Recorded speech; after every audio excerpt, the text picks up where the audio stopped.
Assalamualaikum warahmatullahi wabarakatuh. Alhamdulillahirabbil alamin wa bihi nasta'inu ala umuri dunya waddin wassalatu wassalamu ala asyrafil anbiya'i wal mursalin wa ala alihi wa ashabihi ajma'in amma ba'du.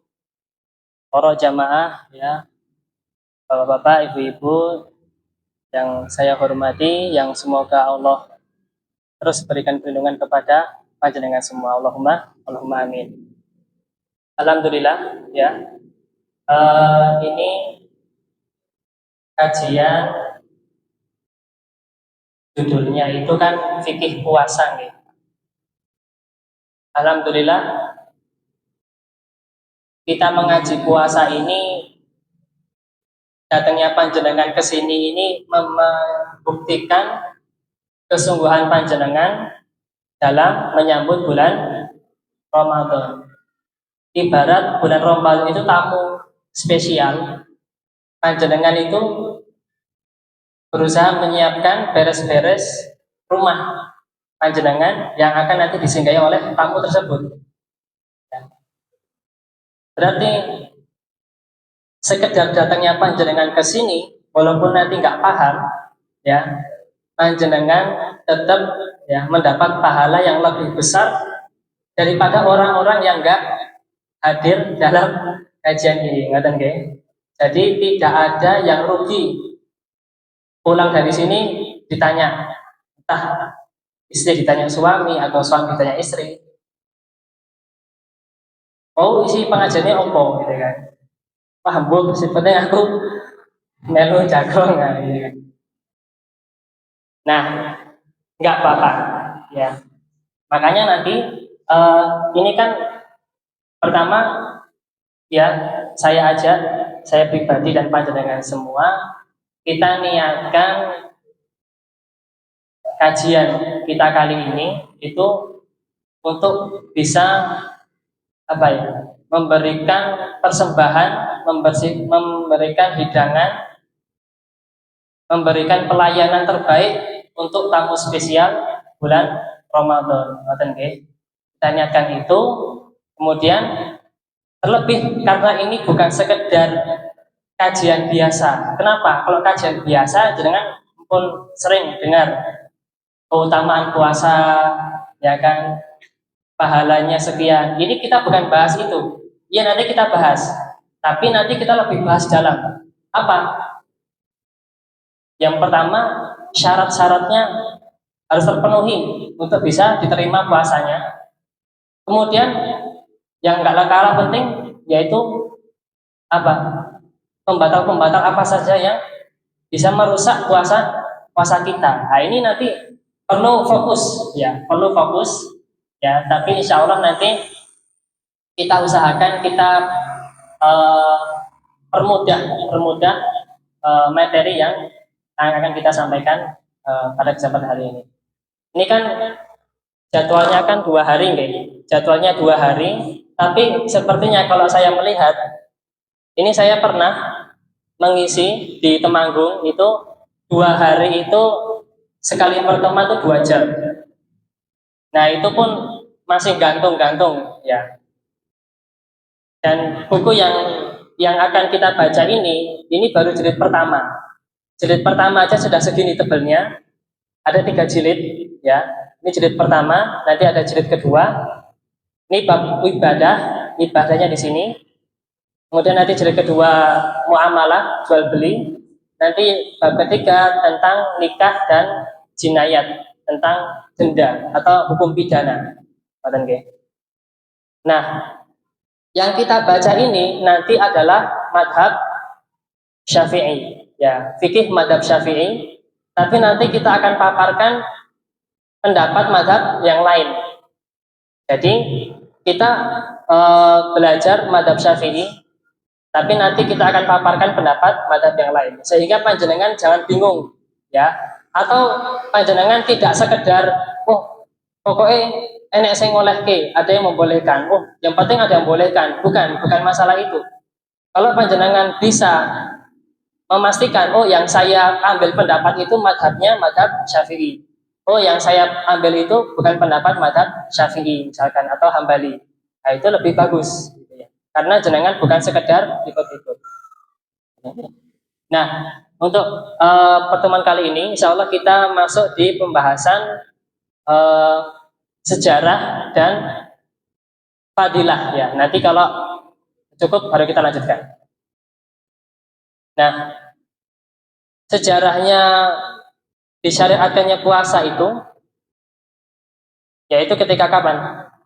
Ketika umat Yahudi itu puasa Asyura. Puasa Asyura itu yang sudah kita tahu ya. Puasa tanggal pinten niku?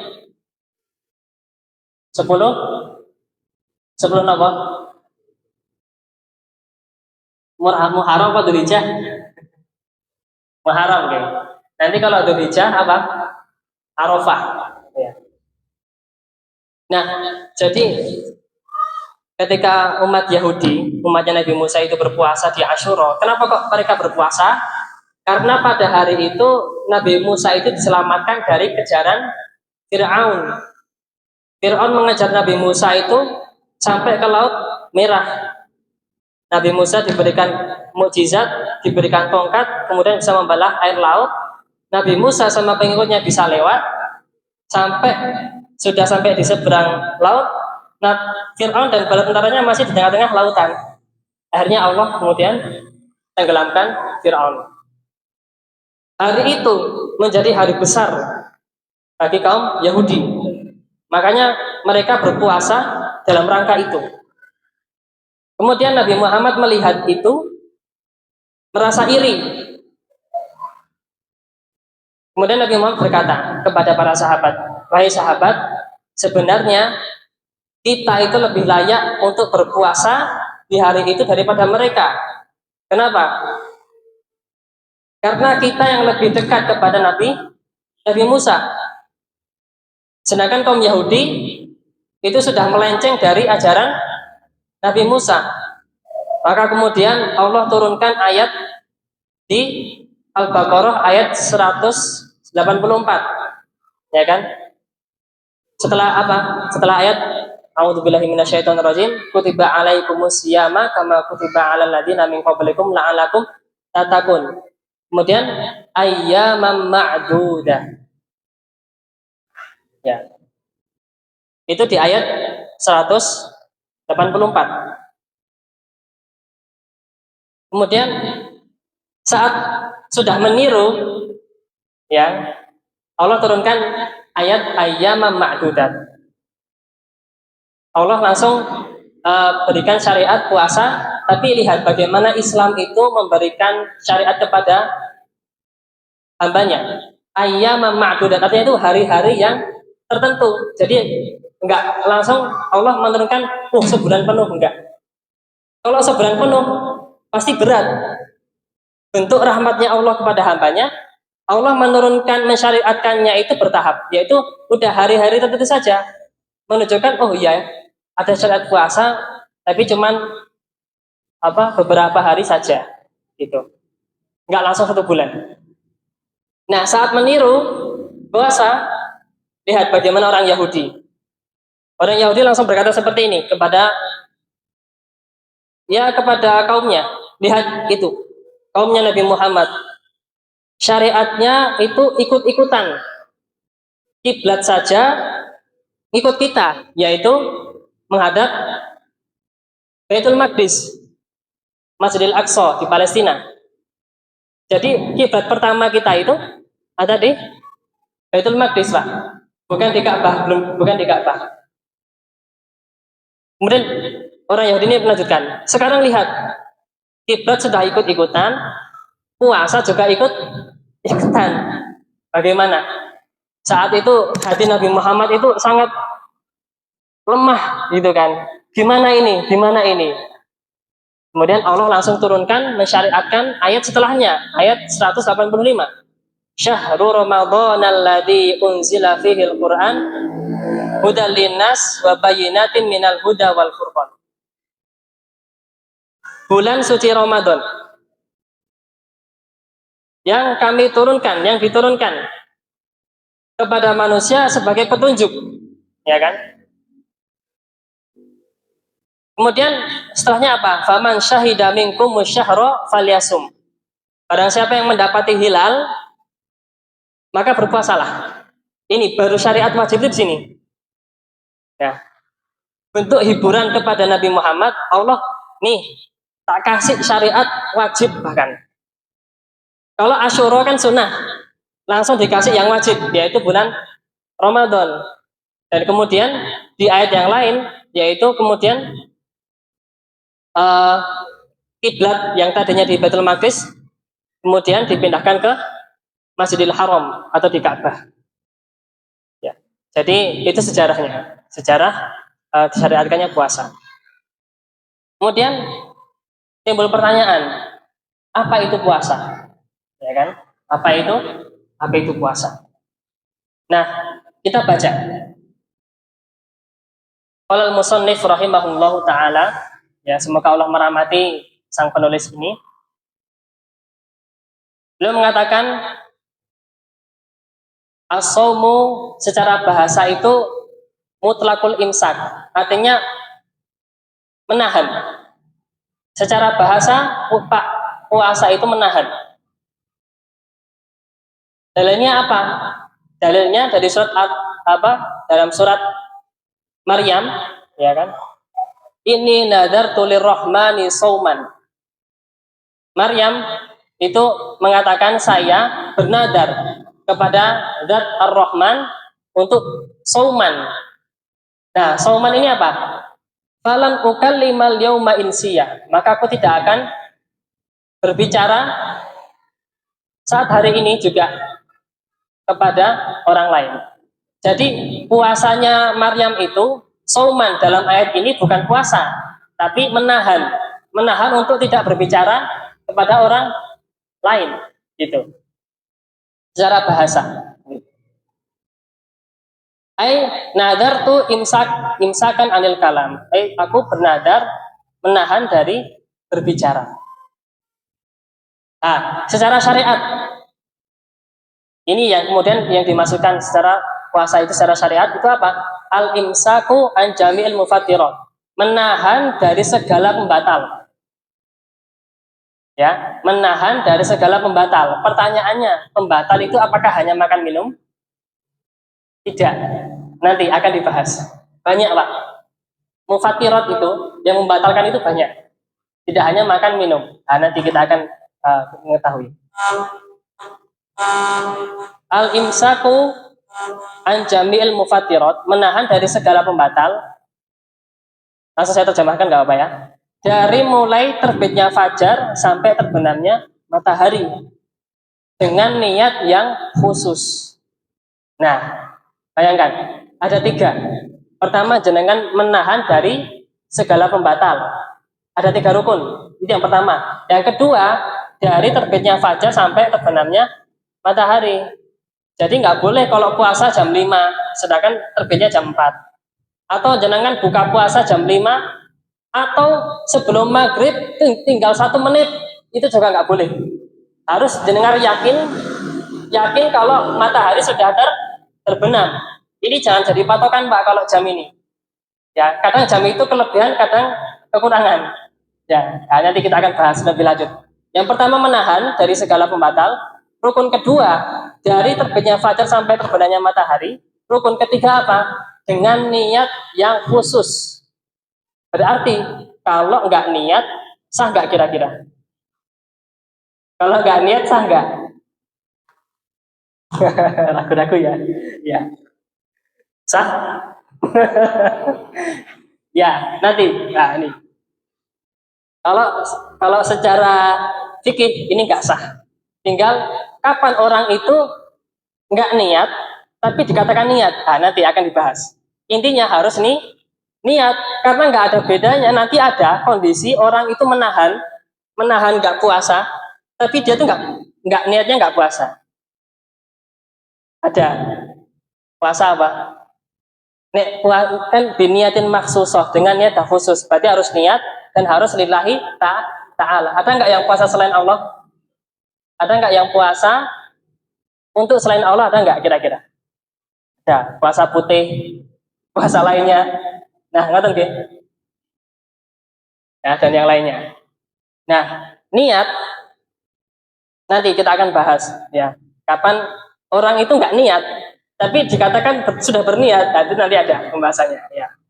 Tiga ini ya, tiga rukun harus terpenuhi. Kita bahas satu-satu ya. Nah, kemudian apa sih dalilnya diwajibkan puasa? Dalilnya dalam surat Al-Baqarah tadi. Ya ayyuhalladzina amanu kutiba alaikumusiyam. Diwajibkan atas kalian itu berpuasa. Goalnya apa? Goalnya apa? Tujuannya apa? La'alakum tatakun, agar bertakwa. Jadi Pak, puasa nanti itu ada dibagi jadi tiga. Ada puasa itu puasa orang awam. Puasa orang awam itu puasa sekedar menahan atau sekedar tidak makan dan minum. Tapi ya maksiat jalan. Kadang ya bukan karena Allah juga kadang. Kadang main-main kok itu ya ada. Nanti ya, kita singgung sekarang nggak apa. Nanti ada puasanya orang-orang khusus.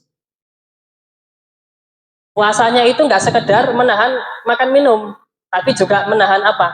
Nggak marah, ya kan? Dia sabar. Ada masalah apa, dia sabar. Nggak maksiat. Maksiat Pak. Orang maksiat, orang puasa, maksiat, sah nggak puasanya? Nggak apa, nggak apa. Kita ini nggak dimarahi ya. Kalau jenengan jawab salah nggak dimarahi. Kita di sini saya mengajak untuk diskusi ya. Jangan jenengan yang bilang ya sampai gini-gini wae enggak. Ini kita berdiskusi. Jenengan ada pertanyaan maka saya akan kasih kertas itu, kasih pulpen. Jenengan tulis apa yang terbetik dalam panjenengan pertanyaan, tulis saja. Saya tanya, saya ulangin, Bapak-bapak dulu. Kalau orang puasa maksiat, maksiatnya apa saja? Ya banyak maksiat itu, ya kan? Misalkan, naudzubillah, bunuh orang. Dia puasa, kira-kira puasanya sah atau tidak?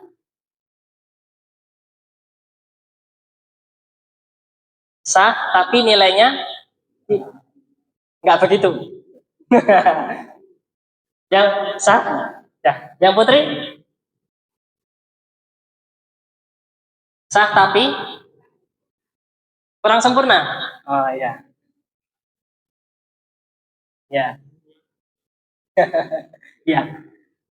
Jadi nanti dibedakan antara sah dan dosa. Sah dan tidak dosa itu beda lah. Batal dan dosa itu beda. Puasa orang maksiat dosa enggak? Dosa, tapi sah enggak? Sah, itu maksud saya. Gitu oke. Okay? Jadi itu puasanya orang khusus apa? Dia juga menghindari dari segala maksiat. Kalau misalkan orang 30 hari maksiat kok dikatakan sah, sah. Karena kalau nggak sah harus mengganti di hari yang lain. Itu konsekuensi Pak. Jenengan kalau mengatakan puasa tidak sah, konsekuensinya jenengan harus mengatakan orang ini harus mengganti di hari lain. Tapi kalau jenengan nggak mengatakan orang ini nggak sah, dia sah, walaupun ahli maksiat, dia sah. Berarti dia nggak wajib untuk mengganti di hari lain. Ngerti nggih? Nah ini fikih. Makanya tadi kalau butuh sedikit agak fokus ya. Nanti kalau jenengan agak bingung nggak apa-apa, nanti angkat tangan atau nanti gimana ya, atau tulis saja tulis. Wah bingung aku materi ini. Yaudah, yang jenengan ingin tanyakan terkait puasa itu apa, tulis di kertas. Ya nanti dikumpulkan ke saya, nanti saya jawab satu-satu. Nah, kemudian lanjut ya. Waktu ini, kapan diwajibkannya puasa? Nah ini, tadi kan sudah sejarahnya sudah tahu. Waktunya kapan sih? Waktu spesifiknya kapan? Yaitu di tahun kedua Hijriyah. Saya ulangin, puasa itu diwajibkan di tahun kedua Hijriyah. Di bulan Sya'ban. Jadi Pak, Ramadan itu puasa bulan Ramadan itu apakah sudah ada sebelum Islam ada? Atau Ramadan itu ada semenjak atau saat Islam itu ada? Saya ulangin. Apakah bulan Ramadan itu sudah ada semenjak dahulu sebelum Islam datang? Atau Ramadan itu datang bersama dengan Islam? Ada yang bisa menjawab? Oh, ini sudah Nabi Adam. Jauh sekali. Iya, oke. Betul. Islam sudah ada sejak Nabi Adam. Tapi penamaan Ramadan ya, ini sudah ada sejak zaman jahiliyah, Pak. Zaman jahiliyah sudah ada. Kenapa? Kok Ramadan sudah ada sejak zaman jahiliyah? Nah, kita masuk. Ramadan itu dari kata apa? Romado. Romado. Artinya dalam bahasa Arab itu apa? Panas yang terik, panas yang sangat. Panjenengan yang sudah merasakan umroh sama haji, gimana rasanya puasa saat Ramadan gimana? Saat haji sama umroh saat bulan puasa, panas buatan? Ya. Sampai kering-kering. Nah itu, jadi penamaan Ramadan itu sudah ada semenjak zaman jahiliyah. Kenapa dinamakan Ramadan? Karena menyesuaikan dengan cuaca, sangat terik, sangat panas. Gitu. Akhirnya Islam datang itu nggak merubah yang sudah ada di kebiasaan zaman jahiliyah. Ini lembutnya Islam ini loh Pak. Bagaimana Islam itu datang itu sebagai rahmatan lil alamin, betul gitu loh. Tidak, wah kok gini, senggol sana senggol sini gitu kan. Nggak sesuai dengan kita, wah nah, itu kan gimana gitu, enggak. Kita kita bagaimana menyikapi orang yang berbeda dengan kita itu, kita harus mencontoh bagaimana Allah mengajarkan Islam itu gimana sih ketika disyariatkan di zaman jahiliyah. Yang tadinya cuma sekedar terik matahari, panas itu ya, Islam datang ditambahi artinya. Yang tadinya cuma panas yang sangat, diartikan apa? Panas yang sangat sehingga mampu membakar dosa-dosa orang yang beriman. Ngaten nggih?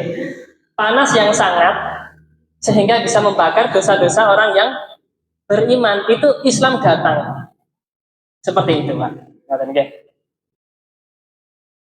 Nah, Rasulullah Shallallahu Alaihi Wasallam itu berpuasa selama hidupnya itu berapa kali?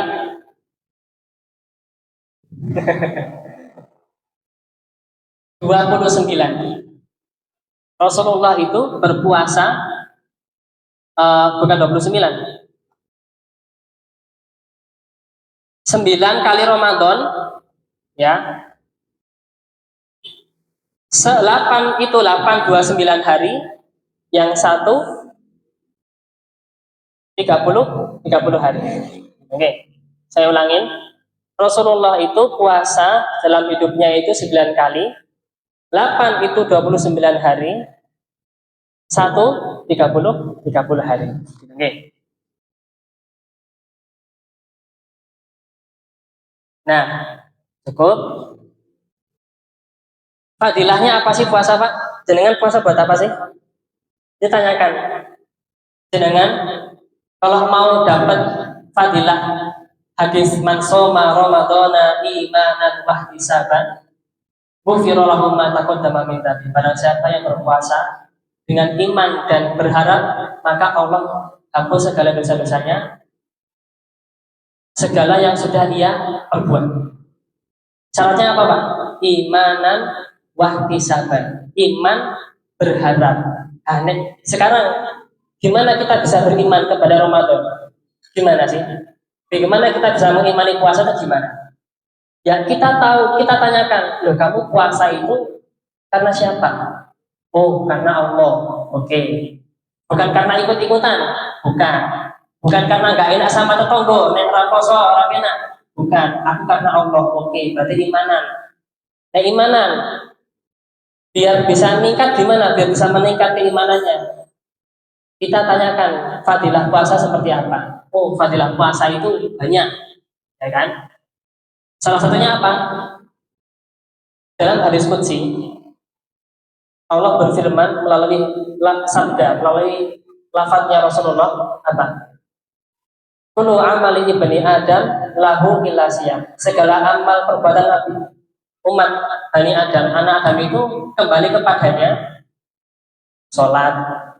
Allah nggak butuh sholat. Wah, apa? Zakat kembali ke orang yang 8 golongan itu. Kemudian sedekah, ya kan? Illa siyam, kecuali puasa.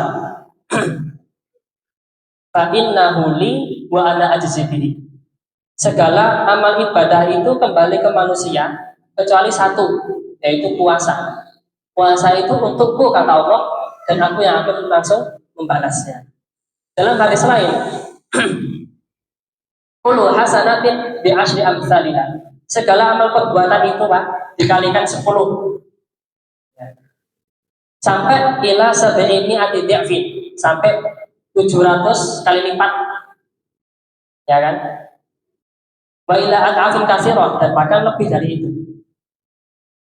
Kecuali apa? Kecuali puasa, yang dimana nggak dilipat gandakan, akan tetapi maknanya itu lebih banyak. Gitu. Nah, kemudian dalam hadis yang lain, man shoma yauman fi sabilillah, ya.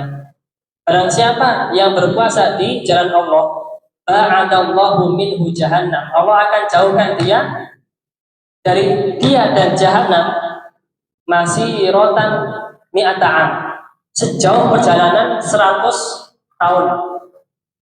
Ya. Orang yang puasa itu dijauhkan antara dia dan jahanam itu 100 tahun. Ya. Kemudian di hadis yang lain, puasa itu bagi orang yang puasa bisa ini farhatan. Bagi orang yang puasa itu 2 kebahagiaan. Ya kan? Idza aftara fariha, kalau dia berbuka dia gembira, wa idza laqiyallaha fariha bisawmi, dan apabila dia bertemu dengan Allah dia senang dengan puasanya. Kemudian beberapa ulama itu ada yang mencoba meneliti, loh kenapa ya kok segala amal ibadah itu kembali ke Bani Adam kecuali puasa? Secara logika, yang salah satu ibadah yang nggak bisa kita tebak secara zahir apa kira-kira? Ini orang lagi puasa, mungkin nggak kita bilang, oh lagi nggak puasa, mungkin nggak mungkin. Oh lagi puasa jelas. Lagi bayar zakat, bisa nggak kita katakan, oh dia lagi nggak zakat? Orang dianya langsung datangi ke takmir misalkan, atau langsung ngasih ke orang miskin, kan nggak mungkin. Tapi kalau puasa coba, bisa nggak jenengan lihat itu orang itu puasa tidak? Nggak bisa. Makanya puasa itu salah satu amal ibadah yang hanya dia dan Allah yang tahu. Gitu. Dan puasa itu hikmahnya apa? Membangun ibadah sirriyah namanya, amaliyah sirriyah, ibadah yang hanya kita dan Allah yang tahu.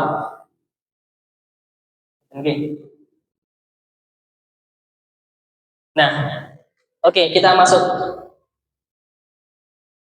ahkamus shaum, hukum-hukum puasa.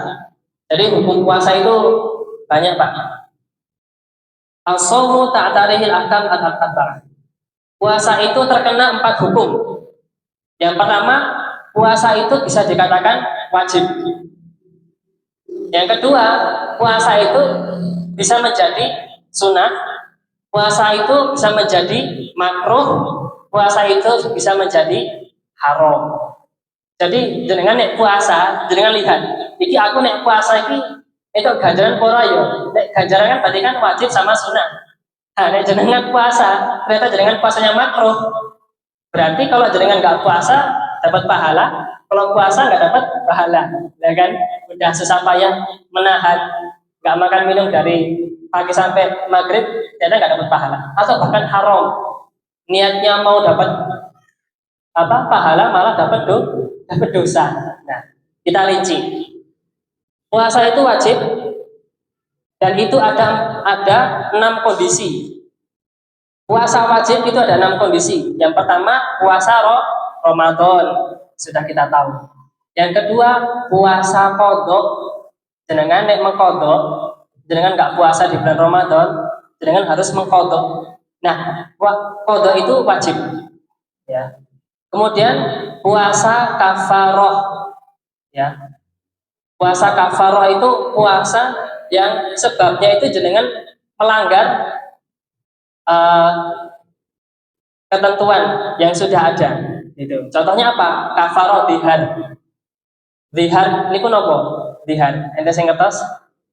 Dihar itu kalau di zaman sekarang Indonesia ini jarang. Ini terjadi di Arab Saudi. Itu dihar itu apa? Dihar itu mengumpamakan istri itu seperti ibunya. Jadi mengumpamakan punggungnya istri itu seperti punggung ibunya. Maksudnya sang suami itu sudah nggak mau berhubungan dengan istri. Ini dihar namanya. Di Arab Saudi seperti itu, Pak. Saking mungkin ya, saking mangkele gitu. Atau sikapnya itu istri itu kasar mungkin. Jadi sampai udah nggak ada nafsu lagi, udah nggak ada. Itu dihar. Ini nggak boleh, Pak. Ini haram, ya. Orang yang seperti ini itu haram. Maka dia kalau mau bertobat harus kafaroh. Puasanya berapa hari? 2 bulan berturut-turut. Apalagi yang kafaroh membunuh. Nah, membunuh saat apa? Saat membunuh hewan di tanah haram. Makanya jangan kok ibadah umroh sama haji itu jangan sampai membunuh hewan-hewan di situ, Pak. Burung doro akeh loh. jangan ditangkepi, dibunuhi, jangan digoreng, dibakar, jangan. Haram. Ya. Nyamuk kan, kalau hewannya menyakiti kita, maka Islam diberitakan untuk ini menahan atau menghilangkan yang membahayakan. Nggak apa-apa, loh gitu nggak apa-apa, membahayakan gitu kan. Jangan monggo silakan itu kan, ini kan nggak mungkin ya, membahayakan ya. Atau ada ular, jangan pasti langsung greget, nangkep, langsung dibunuh, ya kan? Karena ada perintahnya, gitu. Pengecualian, ya. Kemudian ini jima atau berhubungan. Nah ini kalau orang suami berhubungan dengan istri itu nanti ada kafaroh, puasanya kafaroh, ya. Jadi puasanya 2 bulan berturut-turut. Kalau nggak bisa, baru nanti pindah ke kafaroh bawahnya. Tapi bagi istri, iya enggak? Istri enggak. Yang kafaroh itu suami. Kenapa? Karena suami itu batal karena jima. Tapi kalau istri itu juga batal, tapi bukan karena jima, karena masuknya benda asing ke dalam rongga badan. Nanti kita akan bahas. Kapan orang puasa itu batal? Ketika ada benda asing masuk ke rongga badan. Nanti banyak perselisihannya banyak. Ya. Contohnya ya nanti banyak lah. Intinya itu ya. Jadi istri enggak kena kafaroh, ya enggak kena kafaroh. Yang kena kafaroh suami. Nah suami itu nanti kalau 1 hari berhubungan, ya kan, itu akan double kafarohnya kalau besoknya jenengan hubungan lagi. Tapi kalau dalam sehari jenengan berhubungan 3 kali, itu tetap kafarohnya cuma 1. Tapi kalau jenengan beda hari, double berarti nanti kafarohnya. Iya, nanti kita bahas lanjut lebih rinci. Oke. Itu puasa wajib tadi kafaroh. Berarti kemudian puasa haji dan umroh. Nah, puasa haji dan umroh sebagai pengganti dari menyembelih kambing sebagai fidyah. Ya.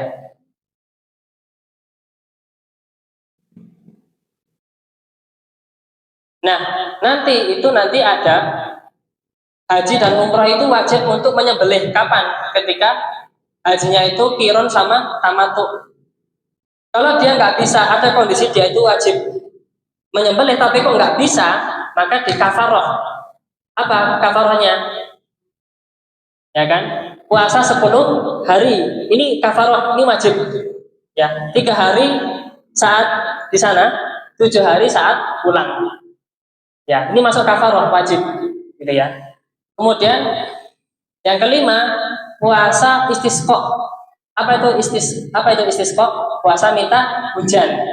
Nanti kalau misalkan ada pimpinan atau presiden atau siapapun lah yang kita akui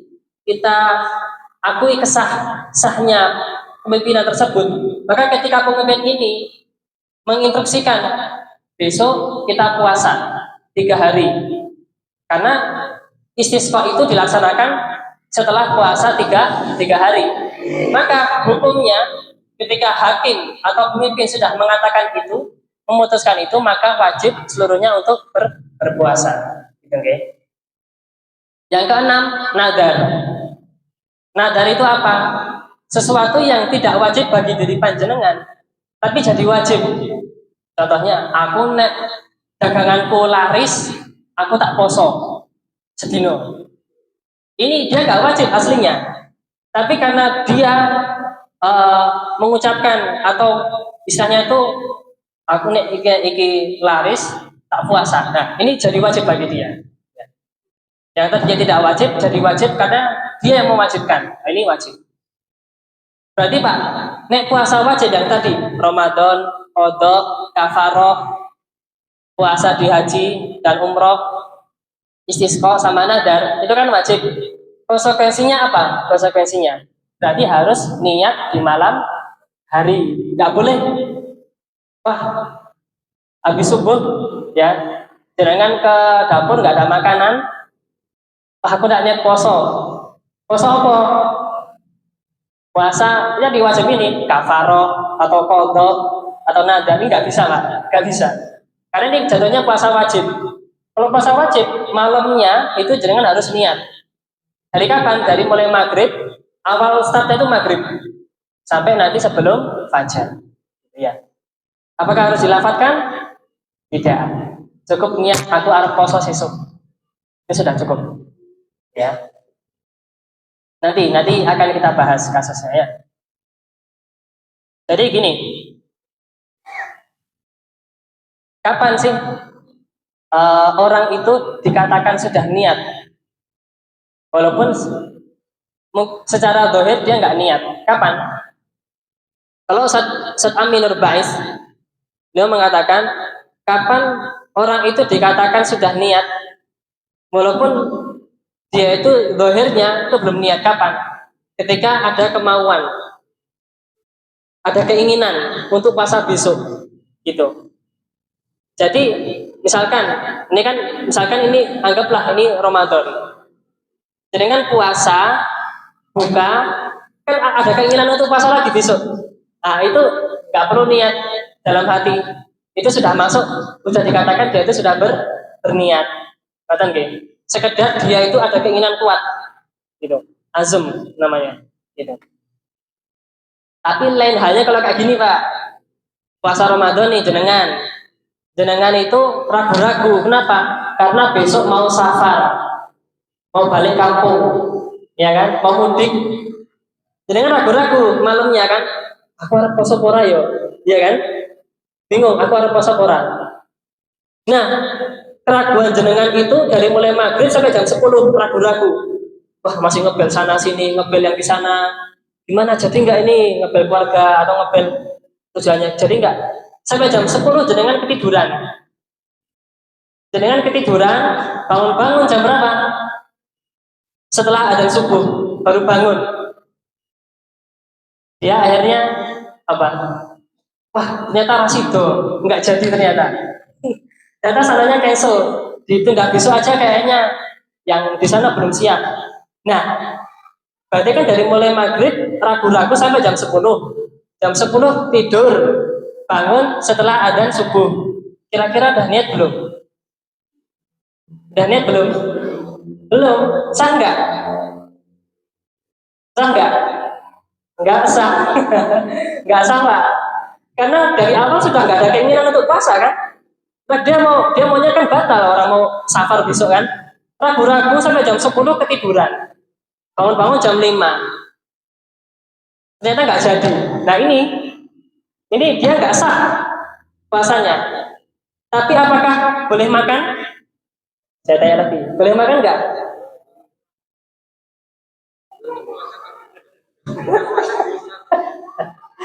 Ya, Pak Mustafa bilang tetap puasa. Ada yang lain? Boleh.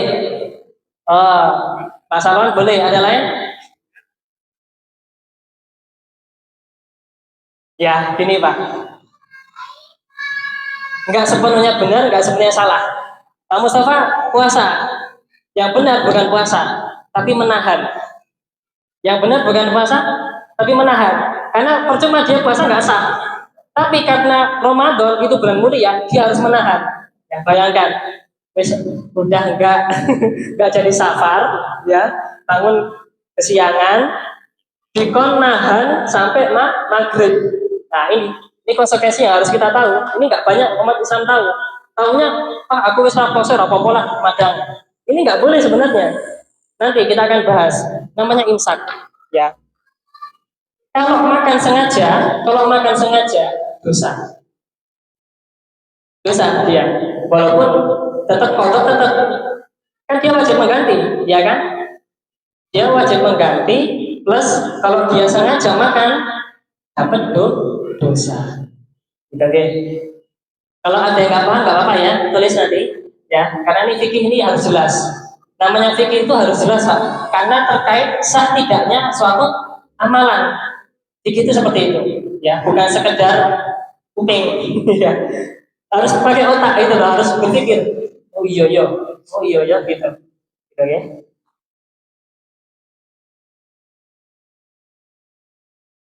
Nah, ya, ya. Ah, itu antisipasi bisa. Ragu-ragu safar nggak besok, udah niat aja jenengan. Niat, kalau jadi ya wis. Tapi Pak, syaratnya safar dalam madzhab Syafi'i apa? Apakah boleh safarnya nanti jam 6 pagi atau harus safarnya saat sebelum fajar? Nah ini nggak banyak tahu ini. Kalau jenengan nggak puasa karena safar, maka safar panjenengan itu harus sebelum matahari terbit. Saya ulangi, kalau jenengan nggak puasa karena safar, safar panjenengan harus sebelum matahari terbit. Beda lagi kalau jenengan safar nanti jam 6, berarti jenengan puasa dari subuh sampai jam 6 puasa nggih. Jenengan safar jauh jam 7 nggak kuat. Berarti dia buka puasa atau nggak puasa bukan karena safar, bukan karena safar, tapi karena nggak kuat. Paham gak? Ini harus dibedakan. Puasa jenengan itu karena apa? Nggak puasanya. Oh karena safar. Oh kalau karena safar, safar panjenengan harus sebelum terbit matahari. Kalau safarnya karena nggak kuat, ya jangan mengatakan aku buka puasa karena aku safar. Ini loh, ini nggak semua dimengerti oleh masyarakat. Betul nggak? Nanti kalau ada yang kurang jelas bisa ditanyakan. Jadi saya sediakan mention untuk itu karena ini berat ya karena nggak biasa. Biasa. Sudah, ini puasa wajib. Puasa sunnah. Kalau ada tanyakan nggak apa-apa, langsung tanyakan ya. Kalau ada yang ditanyakan, langsung ditanyakan. Puasa sunnah. Puasa sunnah itu hukum asal puasa itu sunnah. Kemudian Allah mensyariatkan Ramadan itu kan hanya 1 bulan dalam setahun, ya kan? Ramadan itu ibarat Pak, kalau kita itu ibarat kalau di Shopee atau di penjual-penjual yang lain, ya, itu cuci gudang. Ramadan itu cuci gudang Pak. Momen bayangkan panjenengan bermaksiat setahun penuh dikasih 1 bulan. Allah janjikan apa? Allah janjikan barang siapa yang berpuasa karena iman dan ihtisab, Allah hapus seluruh dosa-dosanya. Bayangkan, apa enggak senang ini yang dikasih ini, ya kan? Nah, realitanya Pak, kita itu di bulan Ramadan bukan ngejar semoga diampuni dosanya, tapi malah ngejar apa? Diskon di Shopee, belanja di mall, ya kan? Ya, ini bukan berarti nggak boleh, nggak apa-apa gitu loh. Cuman jenengan kan lebih bisa mengukur gitu loh.